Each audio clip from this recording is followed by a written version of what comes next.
Bienvenidos, oyentes. Yo soy Nidra. Esta noche tengo una nueva historia de terror. Y como me la contaron, se las cuento.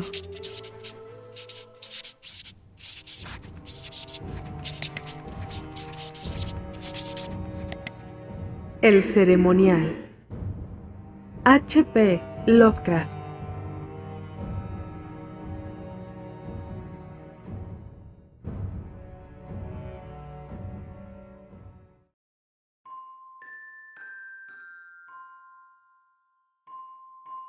Me encontraba lejos de casa y caminaba fascinado junto al encantado mar oriental.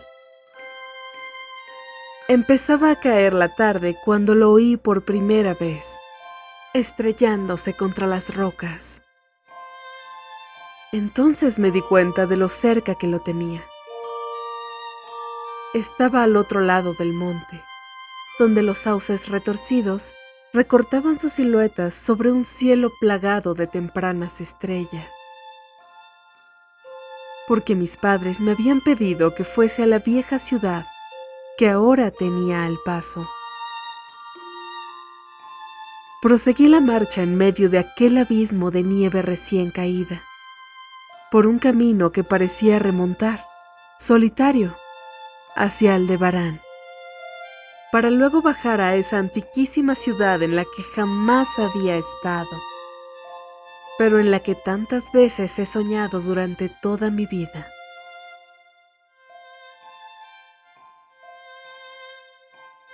Era el día de invierno, ese que los hombres llaman ahora Navidad. Aunque en el fondo sepan que ya se celebraba aun cuando no existían ni Belén, ni Babilonia, ni Memphis, ni la propia humanidad. Era pues el día de invierno.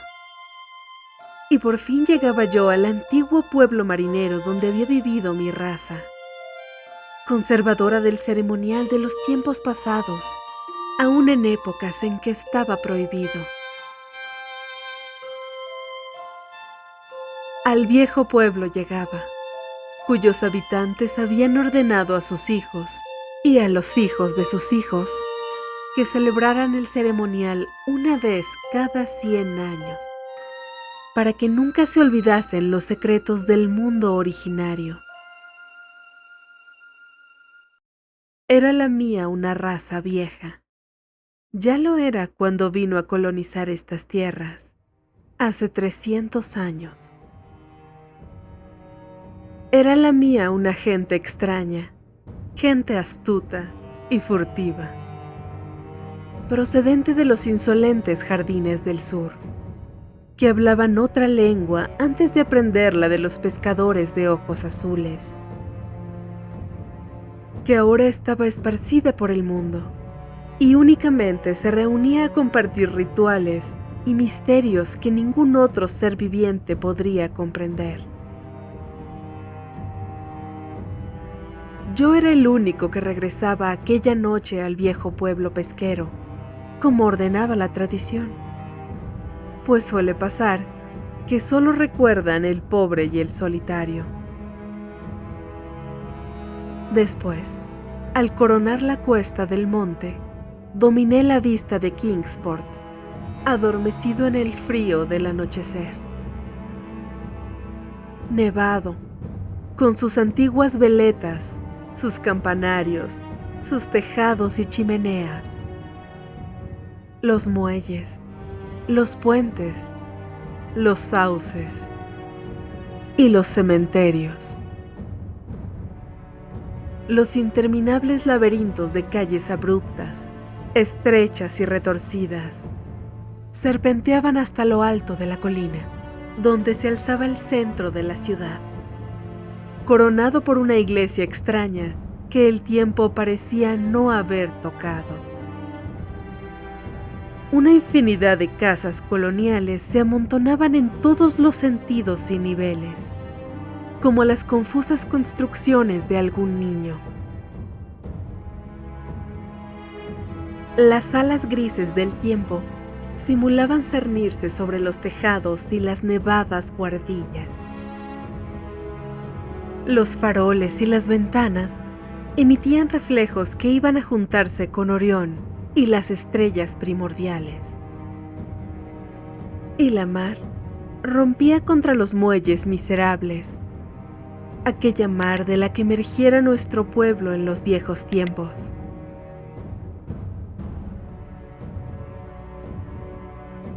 Junto al camino, una vez arriba de la cuesta, había una colina barrida por el viento.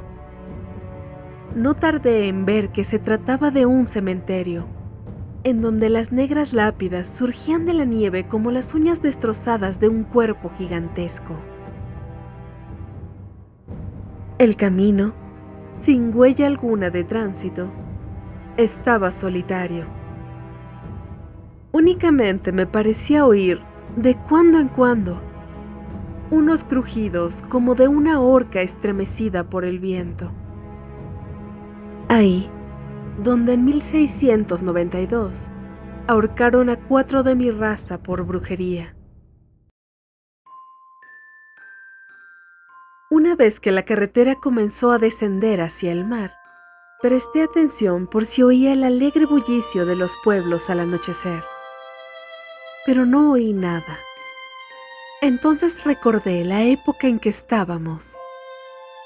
Y se me ocurrió que el viejo pueblo puritano conservaría, tal vez, costumbres navideñas, extrañas para mí, y que entonces estaría entregado a silenciosas oraciones.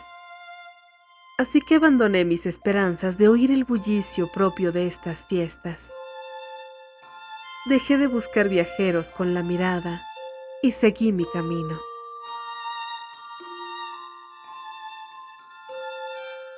Fui dejando atrás, a uno y otro lado, las taciturnas casas de campo con sus luces encendidas. Después me interné entre las oscuras paredes de piedra, en las que el aire salitroso mecía los chirriantes estandartes de antiguas tiendas y tabernas marineras. Las grotescas aldabas de las puertas, bajo los pórticos, brillaban a lo largo de callejones desiertos, reflejando la escasa luz que se escapaba de las ventanas. Traía conmigo el plano de la ciudad y sabía dónde se encontraba la casa de los míos. Se me había dicho que sería reconocido y que me darían acogida, porque la tradición del pueblo posee una vida muy larga. De modo que apresuré el paso y luego continué por Green Lane, la única calle pavimentada que va a desembocar detrás del edificio del mercado. Aún servía el antiguo plano y no me encontré con dificultades. Sin embargo, en Arkham me habían mentido al decirme que había tranvías. Al menos yo no veía redes de cables por ninguna parte. En cuanto a los raíles, es posible que los ocultara la nieve. Me alegré de tener que caminar, porque la ciudad, revestida de blanco, me había parecido muy hermosa desde el monte. Por otra parte, estaba impaciente por llamar a la puerta de los míos, por llegar a esa séptima casa de Green Lane, a mano izquierda, de tejado puntiagudo y doble planta, que databa de antes de 1650.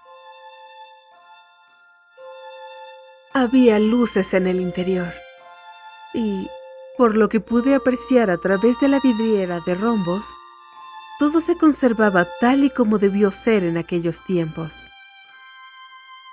El piso superior se inclinaba por encima del estrecho callejón, invadido de hierba, y casi tocaba el edificio de enfrente, que también se inclinaba peligrosamente, formando casi un túnel por el que caminaba. Los peldaños del umbral, estaban enteramente limpios de nieve. No había aceras, y muchas casas tenían la puerta muy por encima del nivel de la calle, llegándose hasta ellas por un doble tramo de escaleras con una barandilla de hierro. Era un escenario verdaderamente singular. Tal vez me pareció tan extraño por ser un extranjero en Nueva Inglaterra. Pero me gustaba, y aún me hubiera resultado más encantador si hubiera visto pisadas en la nieve, gente en las calles y alguna ventana con las cortinas descorridas. Al dar los golpes con aquella vieja aldaba de hierro, me sentí preso de una alarma repentina.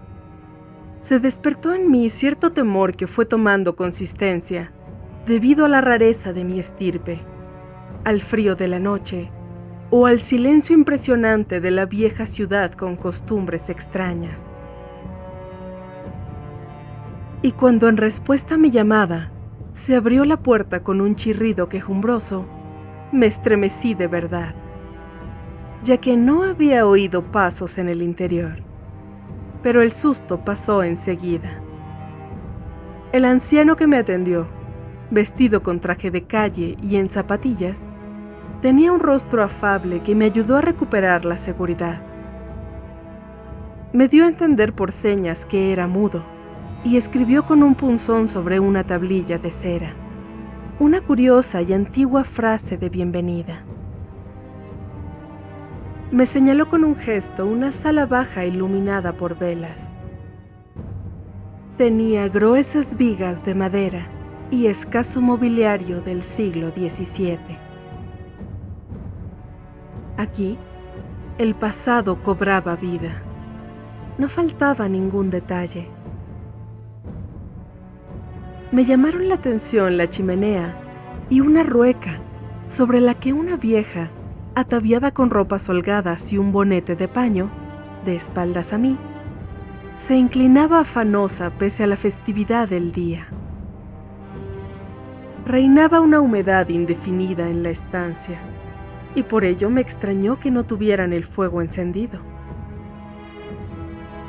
Había un banco de respaldo alto colocado de cara a la fila de ventanas encortinadas, y me pareció que había alguien allí, sentado en él, aunque no estaba seguro.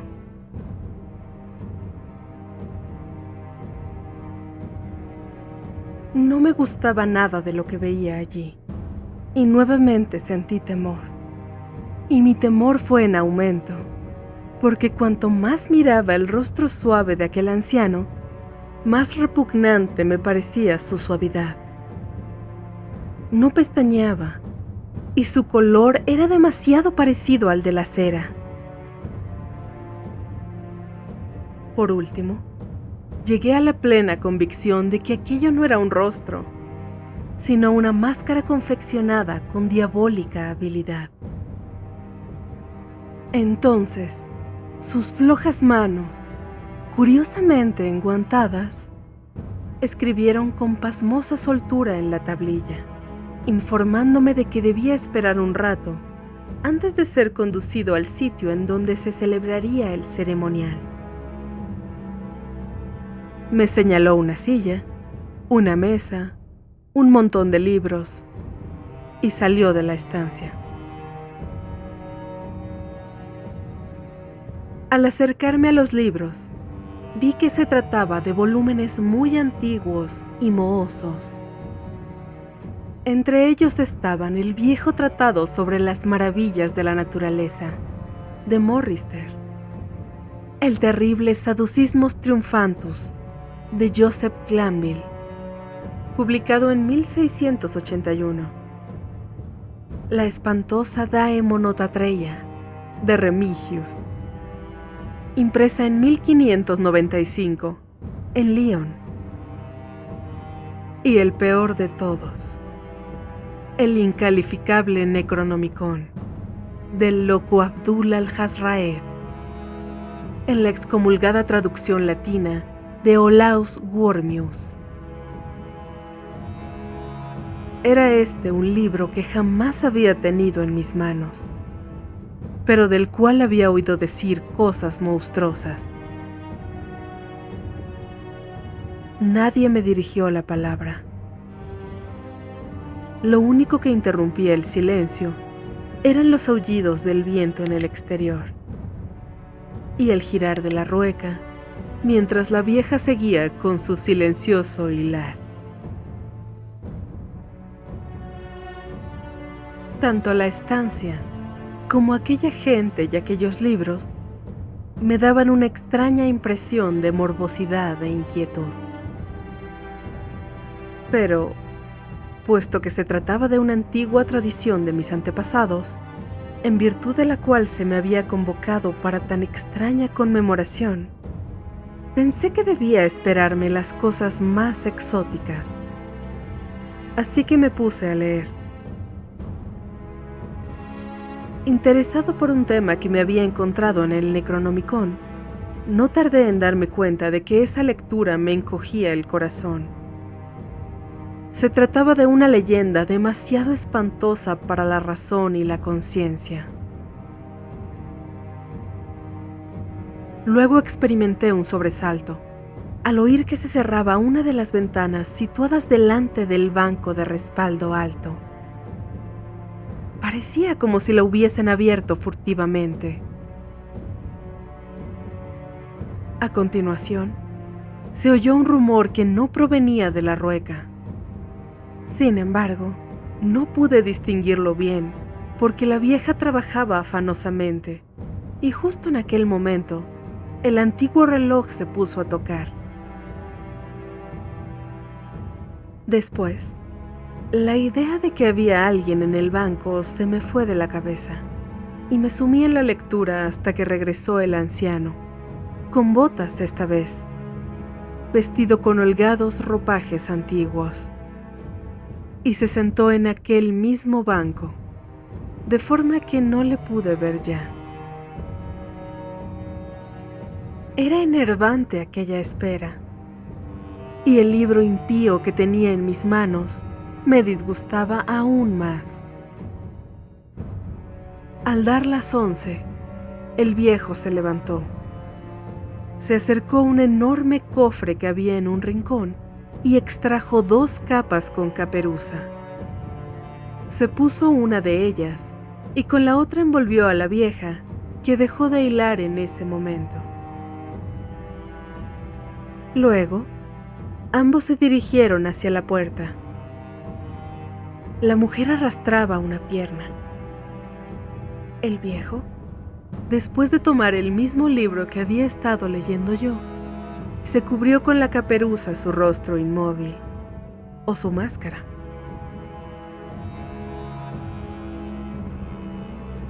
Salimos a la tenebrosa y enmarañada red de callejuelas de aquella ciudad increíblemente antigua. A partir de este momento, las luces se fueron apagando una tras otra, tras las cortinas de las ventanas. Y contemplé una multitud de figuras encapuchadas que surgían en silencio de todas las puertas y formaban una monstruosa procesión a lo largo de la calle, hasta más allá de los estandartes chirriantes, de los edificios de tejados inmemoriales, de los techumbres de paja y de las casas de ventanas adornadas con vidrieras de rombos. La procesión fue recorriendo callejones empinados, cuyas casas leprosas se recostaban unas contra otras o se derrumbaban juntas, y atravesó plazas y atrios de iglesias, y los faroles de la multitud compusieron constelaciones vertiginosas y fantásticas. Yo caminaba junto a mis guías mudos, en medio de una muchedumbre silenciosa. Iba empujado por codos que me parecían de una blandura sobrenatural, estrujado por barrigas y pechos anormalmente pulposos. Y no obstante, seguía sin ver un rostro ni oír una voz. Las columnas espectrales ascendían más y más por las interminables cuestas, y todos se iban aglomerando a medida que se acercaban a los lóbregos callejones que desembocaban en la cumbre, en el centro de la ciudad, donde me detuve a contemplar Kingsport en las últimas luces del atardecer, y me estremecí al imaginar que Aldebarán había temblado un instante por encima de su torre fantasmal. Había un espacio despejado alrededor de la iglesia. Era mitad cementerio parroquial y mitad plaza, flanqueada por unas casas enfermas de tejados puntiagudos y tabiques vacilantes, donde el viento azotaba y barría la nieve. Los fuegos fatuos danzaban por encima de las tumbas, revelando un espeluznante espectáculo sin sombras. Más allá del cementerio, donde ya no había casas, pude contemplar de nuevo el parpadeo de las estrellas sobre el puerto. El pueblo era invisible en la oscuridad. Solo de cuando en cuando se veía oscilar algún farol por las serpenteantes callejas, delatando a algún retrasado que corría para alcanzar a la multitud. Esperé a que todos usaran el pórtico, para que así acabaran los empujones. El viejo me tiró de la manga, pero yo estaba decidido a entrar al último. Cruzamos el umbral y nos adentramos en el templo rebosante y oscuro. Me volví para mirar hacia el exterior. La fosforescencia del cementerio parroquial derramaba un resplandor enfermizo sobre la plaza. Y de pronto sentí un escalofrío. Aunque el viento había barrido la nieve, aún quedaban rodales sobre el mismo camino que conducía al pórtico. Y sobre aquella nieve, para asombro mío, no descubrí ni una sola huella de pies, ni siquiera de los míos. La iglesia apenas resultaba iluminada, a pesar de todas las luces que habían entrado, porque la mayor parte de la multitud había desaparecido. Todos se dirigían por las sendas laterales hacia una abertura que estaba al pie del púlpito, y se deslizaban por ella sin hacer el menor ruido. Avancé en silencio. Me metí en la abertura y comencé a bajar por los gastados peldaños, que conducían a una cripta oscura y sofocante. La fila sinuosa de la procesión era enorme. El verlos a todos agitándose en el interior de aquel sepulcro venerable me pareció horrible de verdad. Entonces me di cuenta de que el suelo de la cripta tenía otra abertura por la que también se deslizaba la multitud. Y un momento después, nos encontrábamos todos descendiendo por una escalera abominable. Una estrecha y húmeda escalera de caracol, impregnada de un color muy peculiar que se enroscaba interminablemente en las entrañas de la tierra, entre muros de chorreantes bloques de piedra y yeso desintegrado. Era un descenso silencioso y horrible. Al cabo de muchísimo tiempo, observé que los peldaños ya no eran de piedra y argamasa, sino que estaban tallados en la roca viva. Lo que más me asombraba era que los miles de pies no produjeran ruido ni eco alguno. Después de un descenso que duró una eternidad, vi unos pasadizos laterales o túneles que, desde ignorados nichos de tinieblas, conducían a este misterioso acceso vertical. Los pasadizos aquellos no tardaron en hacerse excesivamente numerosos. Eran como impías catacumbas de apariencia amenazadora, y el olor a descomposición que desprendían fue aumentando hasta hacerse completamente insoportable.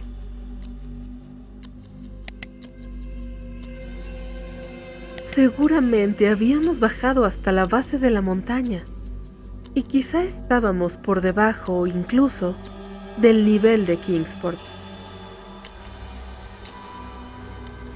Me asustaba pensar en la antigüedad de aquella población infestada, socavada por aquellos subterráneos corrompidos. Luego vi el verdoso resplandor de una lánguida luz y oí el murmullo insidioso de las aguas tenebrosas. Sentí un nuevo escalofrío. No me gustaban las cosas que estaban sucediendo aquella noche. Ojalá que ningún antepasado mío hubiera exigido mi asistencia a un rito de ese género. En el momento en que los peldaños y los pasadizos se hicieron más amplios, hice otro descubrimiento. Percibí el desconsolado acento burlesco de una flauta. Y súbitamente, se extendió ante mí el paisaje ilimitado de un mundo interior. Una inmensa costa fangosa, iluminada por una columna de fuego verde y bañada por un vasto río aceitoso que emanaba de unos abismos espantosos y que corría a unirse con las cimas negras del océano inmemorial.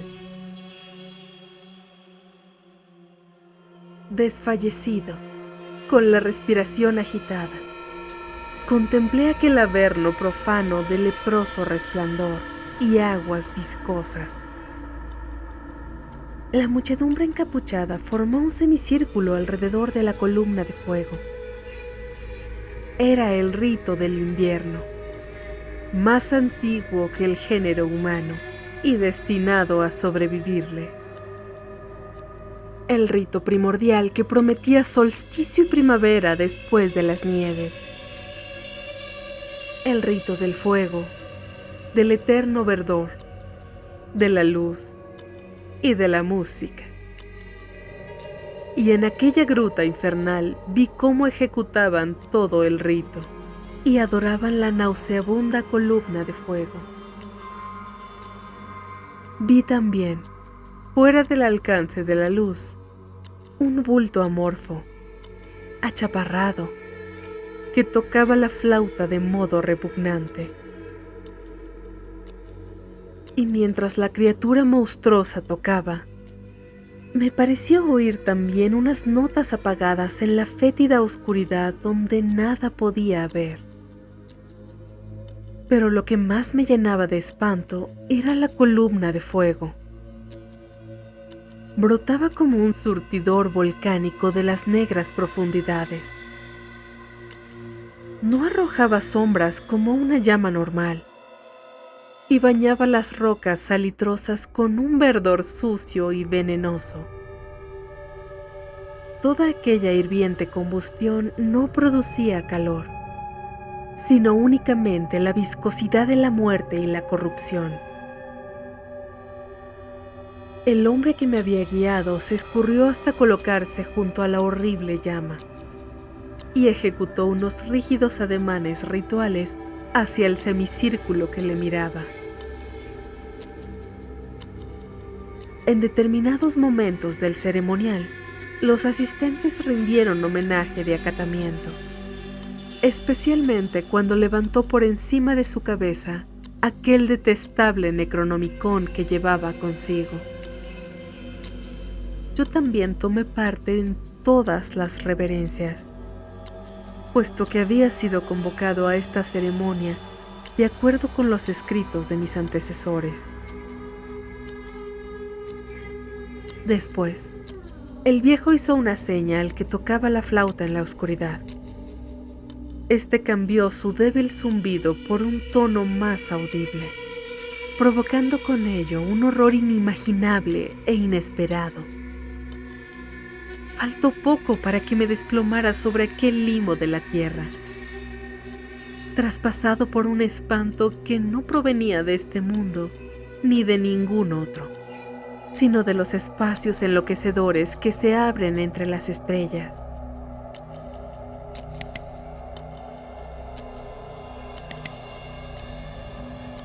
En la negrura inconcebible, más allá del resplandor gangrenoso de la fría llama, en las tartáreas regiones a través de las cuales se retorcía aquel río aceitoso, extraño, insospechado, apareció danzando rítmicamente una horda de seres, híbridos seres alados que ningún ojo, ningún cerebro en su sano juicio ha podido contemplar jamás.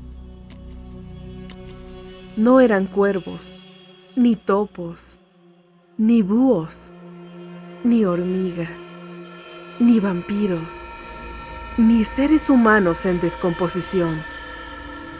Eran algo que no consigo y no debo recordar.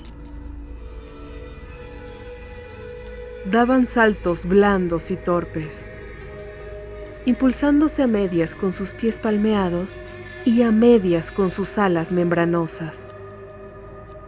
Y cuando llegaron hasta la muchedumbre de celebrantes, las figuras encapuchadas se agarraron a ellos, montaron a horcajadas y se alejaron cabalgando, uno tras otro, a lo largo de aquel río tenebroso, hacia unos pozos y galerías donde venenosos manantiales alimentaban el caudal tumultuoso y horrible de las negras cataratas. La vieja hilandera se había marchado con los demás, y el viejo se había quedado, porque yo me negué a cabalgar sobre una de aquellas bestias. El flautista amorfo había desaparecido, pero dos de aquellas bestias permanecían allí pacientemente. Al resistirme a cabalgar, el viejo sacó su punzón y su tablilla, y me comunicó por escrito que él era el verdadero delegado de aquellos antepasados míos, que habían fundado el culto al invierno en ese mismo venerable lugar, que había sido decretado que yo volviera allí, y que faltaban por celebrarse los misterios más recónditos. Escribió todo esto en un estilo muy antiguo, y aún dudaba yo cuando sacó de sus amplios ropajes un sello y un reloj con el escudo de armas de mi familia, para probar que todo era según él había dicho.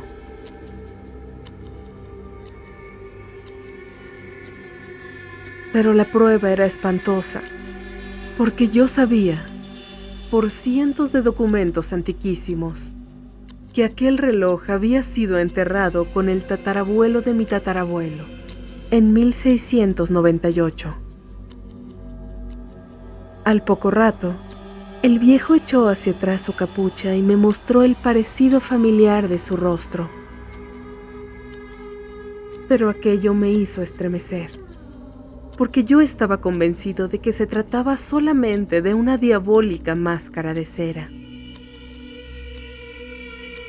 Las dos bestias voladoras aguardaban y arañaban inquietas los líquenes del suelo, y me di cuenta de que el viejo estaba a punto de perder la paciencia.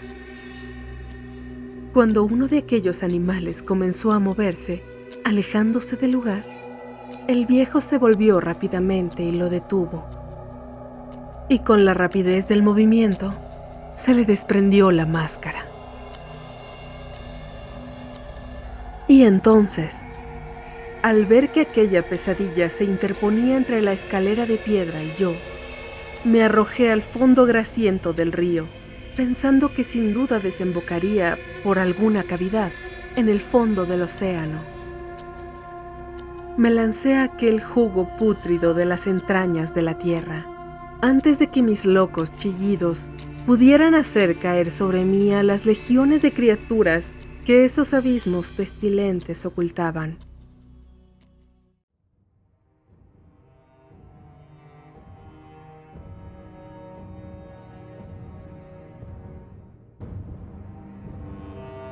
En el hospital me dijeron que me habían encontrado en el pueblo de Kingsport, aferrado a un madero providencial. Me dijeron que la noche anterior me había extraviado por los acantilados de Orangeport, cosa que habían deducido por las huellas que encontraron en la nieve. No hice ningún comentario. Mi cabeza era un caos. Nada encajaba con mi experiencia de la noche anterior. Los ventanales del hospital se abrían a un panorama de tejados de los que apenas 1 de cada 5 podía considerarse antiguo. Las calles vibraban con el estrépito de tranvías y automóviles. Me insistieron en que esto era Kingsport, cosa que yo no pude negar. Al verme caer en un estado de delirio, cuando me enteré de que el hospital se encontraba cerca del cementerio parroquial de la colina central, me trasladaron al hospital de St. Mary, de Arkham, donde me atenderían mejor. Me gustó, en efecto, porque los médicos eran de mentalidad más abierta. Y me ayudaron, ya que gracias a su influencia pude conseguir un ejemplar del censurable Necronomicon de Alhazred, celosamente guardado en la biblioteca de la Universidad de Miskatonic. Dijeron que sufría una especie de psicosis y convinieron en que el mejor sistema para alejar las obsesiones de mi cerebro era provocar mi cansancio, a base de permitirme ahondar en el tema. De esta manera, llegué a leer el espantoso capítulo aquel, y me estremecí doblemente, puesto que no era nuevo para mí. Lo que contaba, lo había visto yo. Dijeran lo que dijesen las huellas de mis pies, y era mejor olvidar el sitio donde lo había presenciado. Nadie me lo recuerda durante el día, pero mis sueños son aterradores gracias a ciertas frases que no me atrevo a transcribir. Si acaso, citaré únicamente un párrafo. Lo traduciré lo mejor que pueda de ese desgarbado latín vulgar en el que está escrito.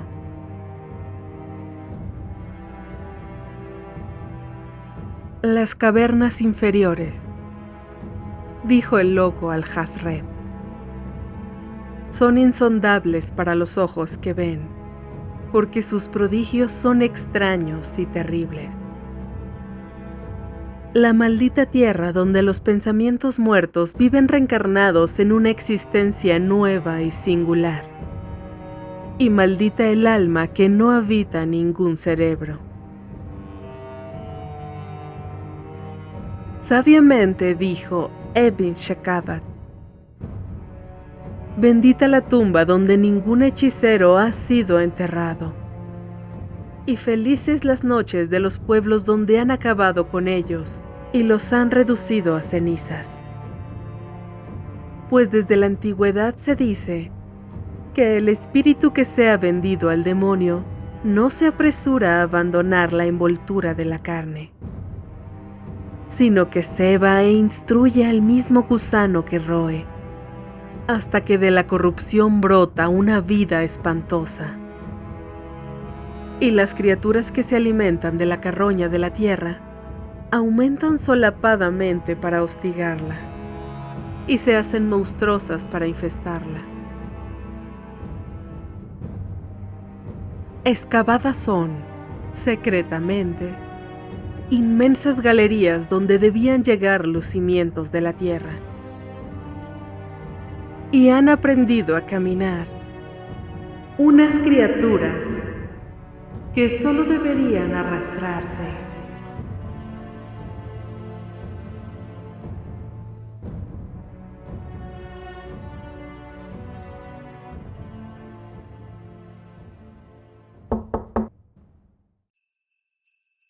Feliz Navidad, oyentes. Que sus festejos del día de invierno sean dignos de recordar.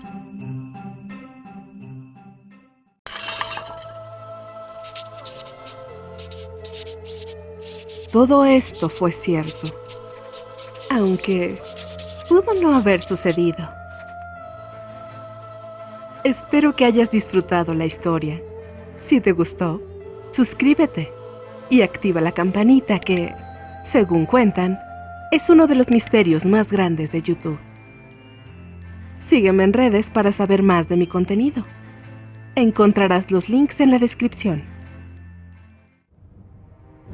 Antes de irte, no olvides darle like al video. Y por aquí te dejo un par de sugerencias para que escuches otras historias que yo creo que te van a gustar. Nos veremos muy pronto.